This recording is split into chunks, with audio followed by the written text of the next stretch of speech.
Anime じゃない、アニメじゃない、ぶつめの気持ち。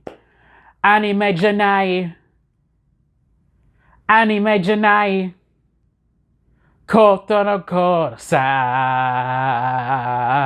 I'm starting to run out of intro bits, aren't I?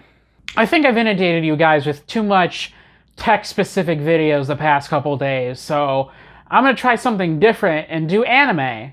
And yes, I know this makes me a complete ripoff of Best Guy Ever's Wiagawa and Mia Mafava. Guys, please, I'm not a discount Best Guy Ever, I promise. I don't watch that much anime normally. I don't follow anything really on a seasonal basis, or even on a yearly basis. But one of my favorite anime franchises of all time is Gundam. Today, specifically, we're going to be looking at Iron-Blooded Orphans, which is an old show at this point, but if Best Guy Ever can make a video about Code Geass plot holes 8 years after it came out, then I could complain too. By the way, there's going to be a lot of Iron-Blooded Orphans spoilers. Now, Iron-Blooded Orphans was one of the few shows I was watching week to week as it was airing. Now, I will say that watching it week to week definitely colored my experience and may sort of make this whole video invalid to you as a viewer. Now, I will say that speculating week to week between episodes definitely colored sort of my perception of the show as a viewer. But I wanted to get this kind of perspective out there because I haven't really seen that many people talk about this. And that is McGillis Farid. And for me, McGillis is probably the most disappointing character in any Gundam show I've ever watched. And I've watched a lot of Gundam. Here's all the shows over here. McGillis is very interesting in Iron-Blooded Orphans because he sort of takes the Char clone trope from other Gundam shows and inverts it on its head a little bit. Throughout the show, we see McGillis interacting with different sides of the conflict, and we get to see him in different lenses as a result. The most hilarious example being that he wears this god-awful wig and hides his face when talking to Tekadan, and even though it's completely obvious, even to the people in-universe, that it's just him. The guy's a pretty tragic character in all honesty. He was adopted and he was abused by his adoptive father, which is insanely messed up. McGillis is the son of one of the most important families in the Iron-Blooded Orphans universe, being pretty high up in the ranks of Gjallarhorn. In flashbacks of him as a child, we see sort of this desire for this Gundam Bale. Towards the end of the show, we see McGillis straight up steal Gundam Bale and fully operate it. Bale being sort of the symbolic establishment of Gjallarhorn. Gundam Bale being sort of this prophesized, whoever next will pilot it will lead Gjallarhorn.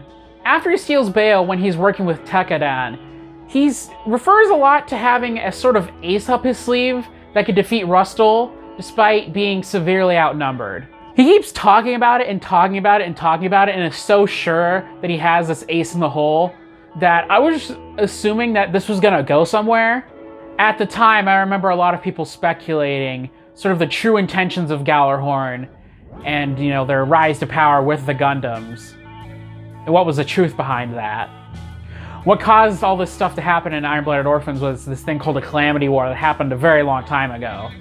War broke out and different sides were using mobile armors, large AI-driven killing machines that killed millions in the process.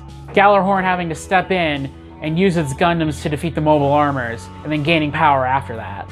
I remember a lot of the speculation thought that Gjallarhorn themselves were the one who unleashed the mobile armors, and then as a result, because they were the only ones that had the technology to stop the mobile armors, they looked like the heroes and were able to gain power as a result.